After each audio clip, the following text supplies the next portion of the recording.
gozando. Y con la gente, y con el barrio, vamos luchando, vamos arando en unidad. ¡Vamos por los derechos! Somos voces que gritan con alegría, defendamos la vida. Somos memoria, cultura de paz y solidaridad, compasión, fuerza y dignidad, siempre a luchar por un mundo con justicia social y ambiental. Voces juntas, vamos luchando, vamos arando, las voces juntando y la vida gozando. Voces por los derechos, el podcast. Muy buenos días, muy buenas tardes y muy buenas noches para todas las personas que nos acompañan en esta nueva entrega de Voces por los Derechos. Me acompaña mi compañera Jenny Romero y yo soy Julián Pico, politólogo y activista de los derechos humanos y pertenezco a la Caracola de Derechos Humanos y Reconstrucción de Memoria de Vamos por los Derechos.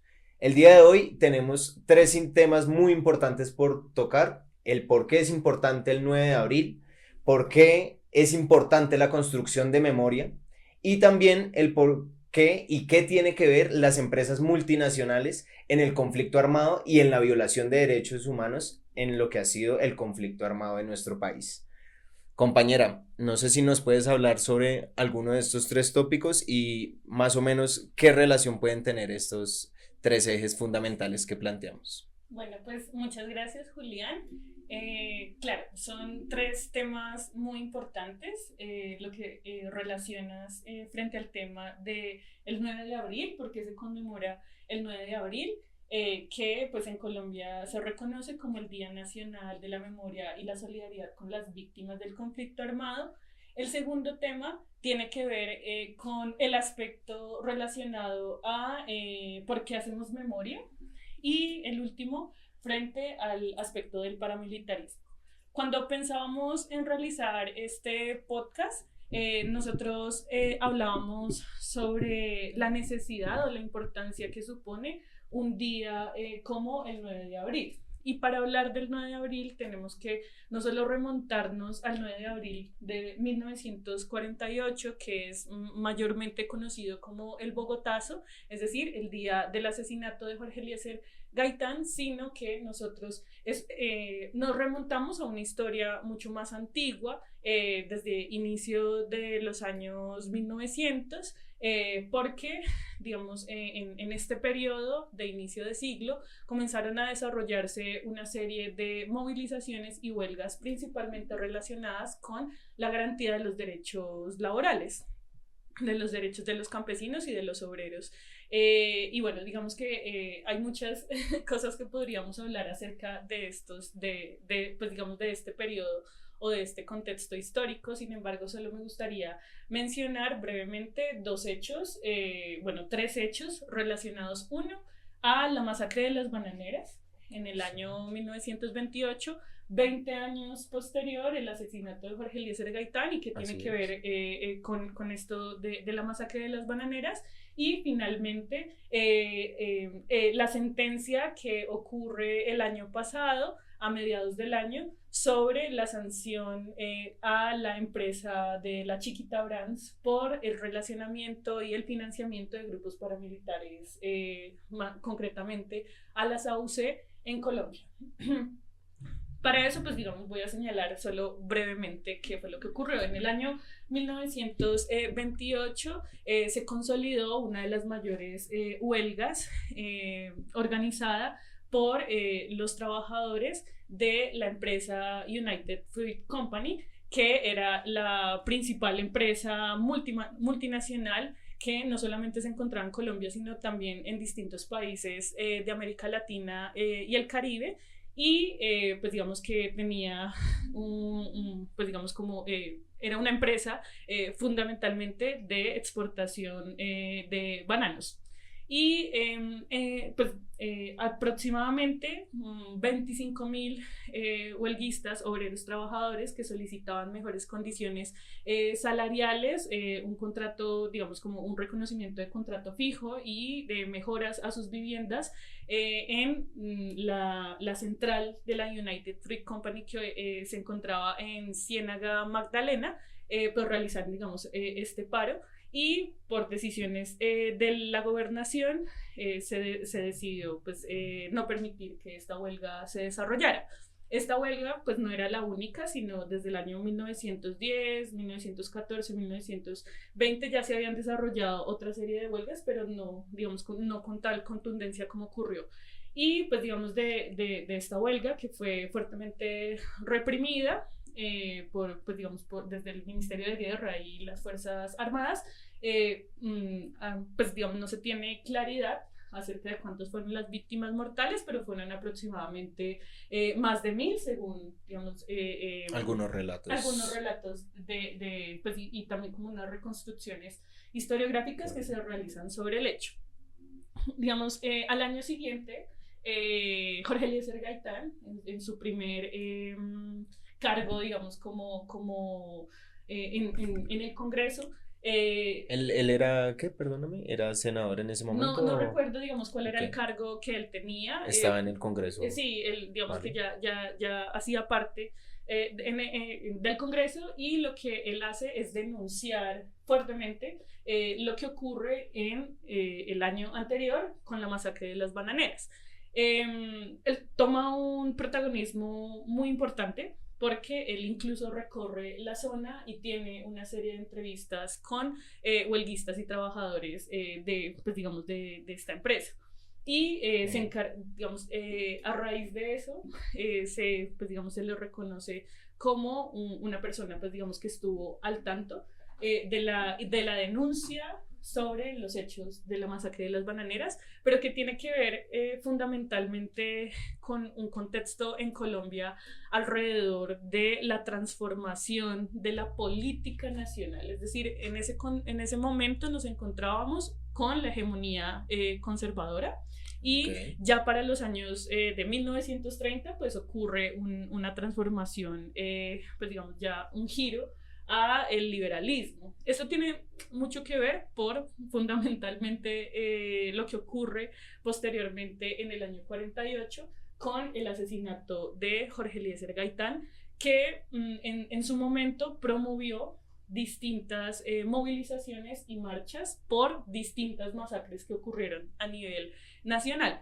Entre ellas, pues digamos, se reconoce para ese mismo año, para el año 48, aproximadamente en el 7 de febrero, si no estoy mal, la Marcha del Silencio, que es la primera marcha del silencio que se realiza en Colombia, y posteriormente se realizan otras dos marchas. Una de ellas, pues digamos, posterior al asesinato de Galán, y en la conmemoración de otra, pues a unos años, a unas décadas del asesinato de Jorge Eliezer Gaitán. Pero en ese momento se promulgó esa movilización.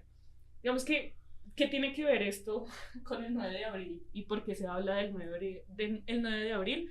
Uno, pues porque el Bogotazo, si bien se sintió, pues que fueron esta serie de revueltas que ocurrieron posterior al conocimiento del asesinato de Jorge Eliezer Gaitán, que era un líder político liberal, pero que tenía una relación importante frente al reconocimiento y el respaldo de los derechos de los trabajadores y el campesinado en Colombia, y que ya después de una larga carrera política que inicia justamente en 1928, pues estaba promovido, o era el principal candidato para ganar, pues digamos, la presidencia ese año. Era la representación como tal del liberalismo en ese momento, y la cara presidenciable. Era un político realmente con grandes creces y con grandes cartas que ya lo respaldaban para ese momento. Completamente, o sea, no solamente en ese año, sino en las elecciones anteriores, que perdió el liberalismo por la división entre dos candidatos digamos, del liberalismo, que se fragmenta esa votación y continúa, pues digamos, el conservadurismo. Pero no solo eso, sino también creo que es algo importante de señalar, y es cómo estaba organizado o cómo estaban organizados los partidos. Pues básicamente existían solamente dos tendencias. Bipartidismo total Exacto. en la nación. El bipartidismo, pero era importante, digamos, también el fuerte o la fuerte presencia ya del Partido Comunista Colombiano, que digamos ya se Importante. encontraba en esa época, y un poco la represión que ocurre en el año 1928 frente a la huelga de los trabajadores de la United tiene que ver con que se estaba, digamos, próximo a digamos, lo que había ocurrido en Rusia y pues básicamente La la revolución revolución rusa. bolchevique. Entonces, un poco el reconocimiento o la forma en la cual se reprime esta huelga es, allí no había una huelga, sino había una revolución. Y pues digamos, un poco lo que señala Gaitán en el año siguiente es, no, era una movilización, era una protesta por derechos laborales y no era necesaria, pues porque... No era la segunda revolución rusa en Latinoamérica. Exacto. De acuerdo.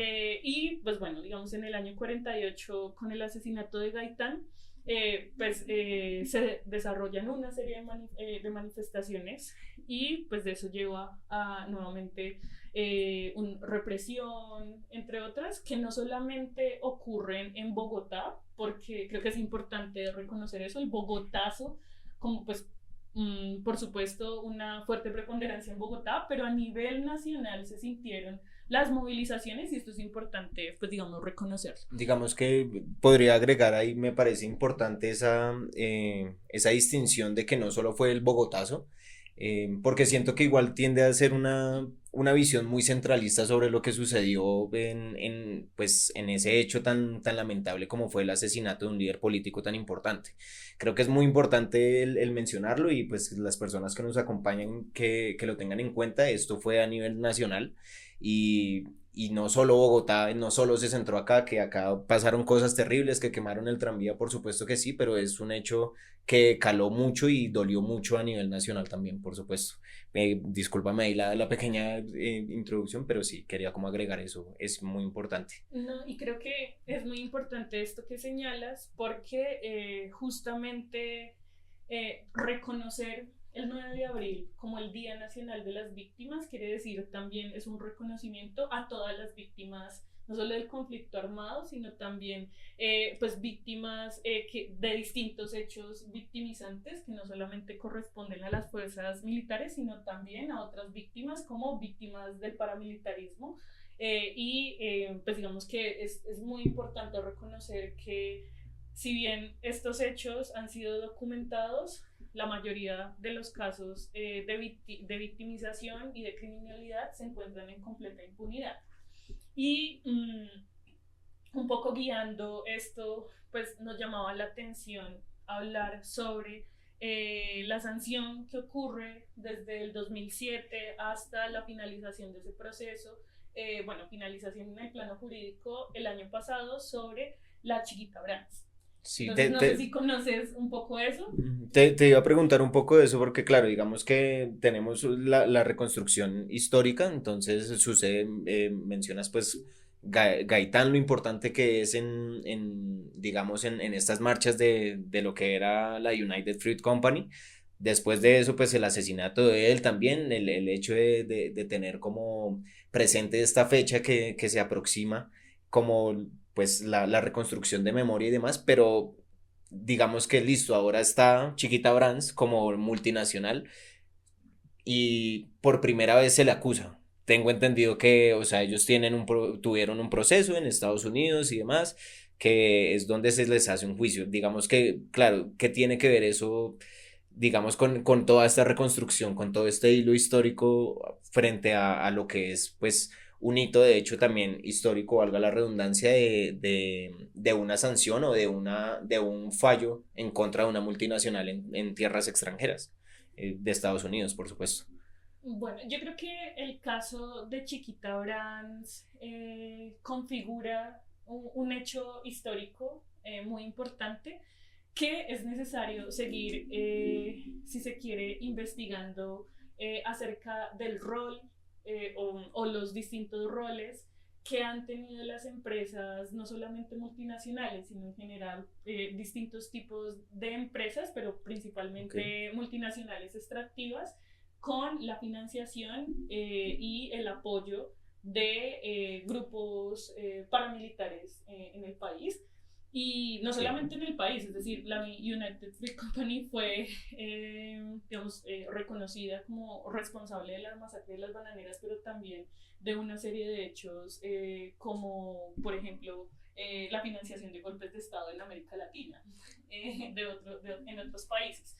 Pero, en especial con Chiquita Brands, pues estamos hablando de Chiquita Brands, pero Chiquita Brands es en el año 1990. La United básicamente cambia de nombre. Y se convierte en la Chiquita Brands. Se convierte en Chiquita Brands, o sea, pasamos de United a Chiquita Brands en el año, ¿qué? En el 90. En los años 90.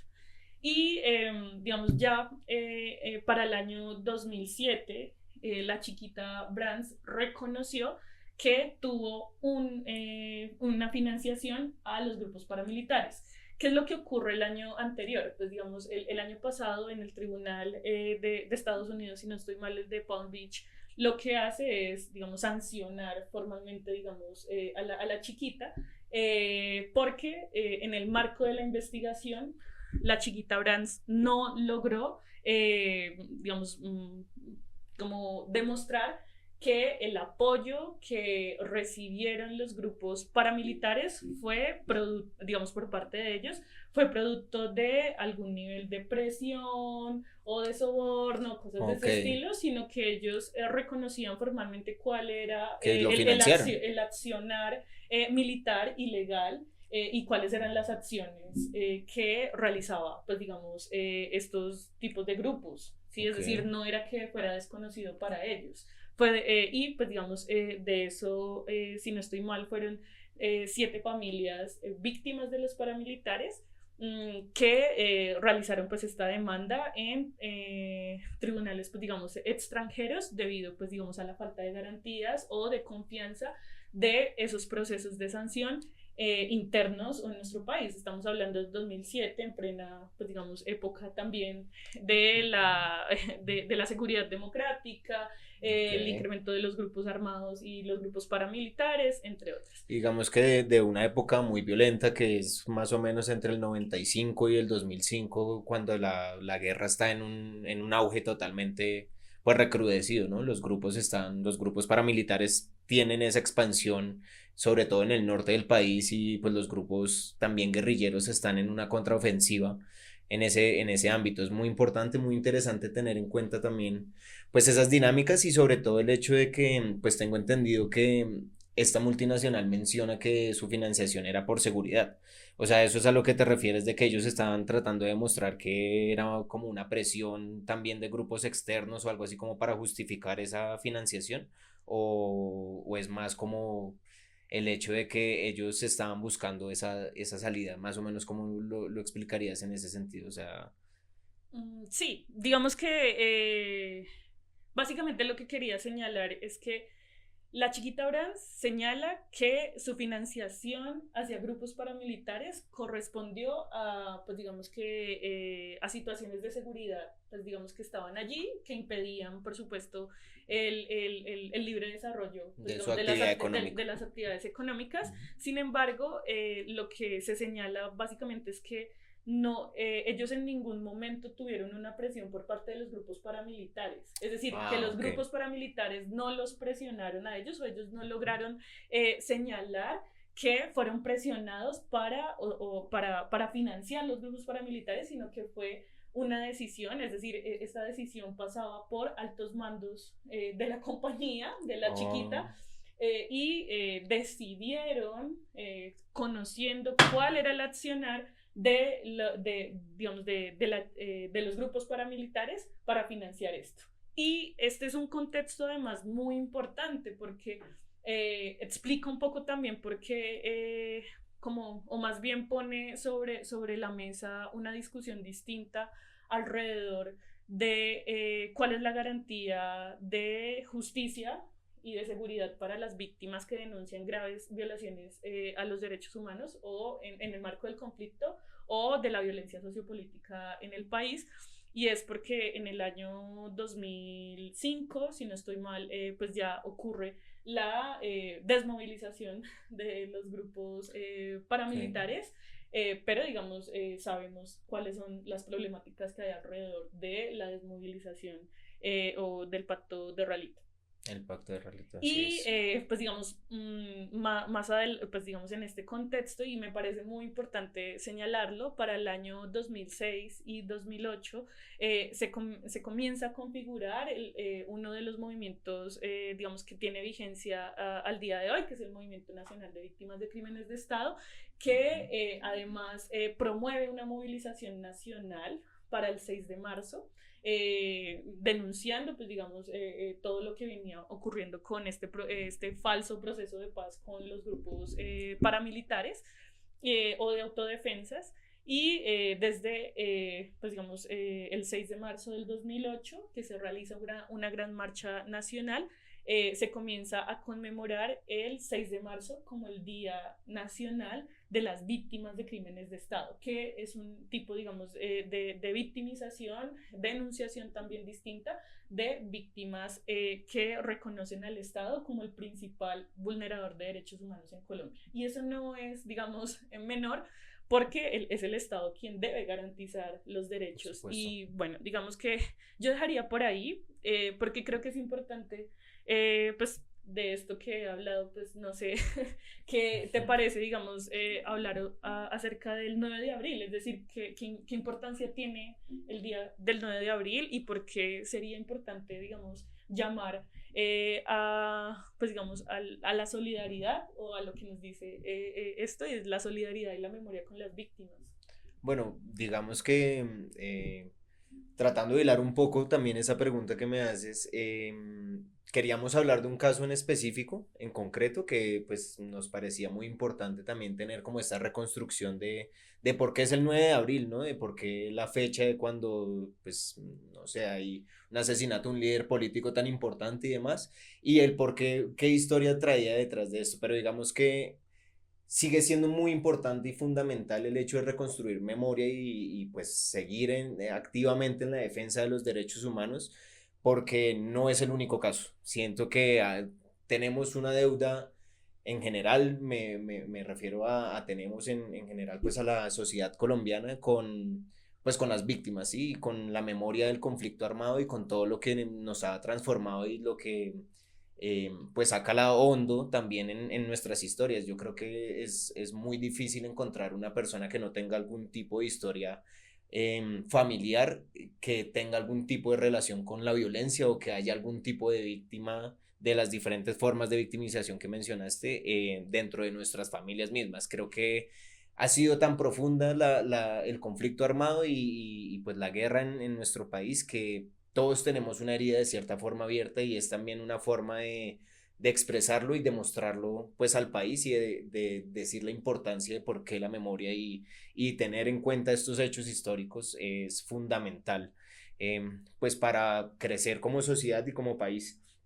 Por eso es importante, y lo queremos mencionar también a las personas que nos acompañan, que el 9 de abril se sigue o se convoca a una movilización constante en pro de la reconstrucción de memoria y de los derechos humanos, ya que esta fecha, como lo venía planteando, es fundamental y es importante. Por ende, queremos invitarlos también desde la Caracola de Derechos Humanos, de Reconstrucción de Memoria, también desde el colectivo de Vamos por los Derechos, a que nos movilicemos este 9 de abril, que nos acompañen en las calles y que juntos y juntas podamos reconstruir memoria, podamos seguir teniendo en cuenta estas historias tan profundas que nos han calado, y que a través de la memoria y la defensa de los derechos humanos podamos asegurarnos un futuro en el cual no se repitan estas dinámicas y podamos transformar profundamente nuestra sociedad, y que estas heridas que llevamos todos, o pues muchas de las personas que habitan en este territorio, puedan ser sanadas y no se repitan nuevamente en nuestra historia. Creo que por eso es fundamental también la invitación pues para las personas que nos ven, para que nos acompañen el 9 de abril y que no dejen de luchar y de seguir construyendo ese tipo de memoria y de luchar por los derechos humanos. Es una invitación pues que extiendo y creo que por eso es fundamental el 9 de abril para nosotros y nosotros en general. Claro que sí, Julián. Muchas ¿Vale? gracias. No. Y también reconocer justamente el 9 de abril como un día muy importante para exigir, es decir, exigir la garantía de los derechos, exigir que además cese el conflicto armado en nuestro país y pues digamos hacemos un llamado también pues a la sociedad en su conjunto para seguir cuestionando y seguir indagando sobre esto y el acompañamiento a las víctimas, pues digamos en exigibilidad y también en la dignificación de sus familiares. Muchísimas gracias, compañera. Para continuar conversando, les invitamos a que nos acompañen en nuestras redes sociales. @Voces por los Derechos en TikTok, YouTube e Instagram. Síganos. Juntas, vamos luchando, vamos arando, las voces juntando y la vida gozando. Voces por los Derechos, el podcast.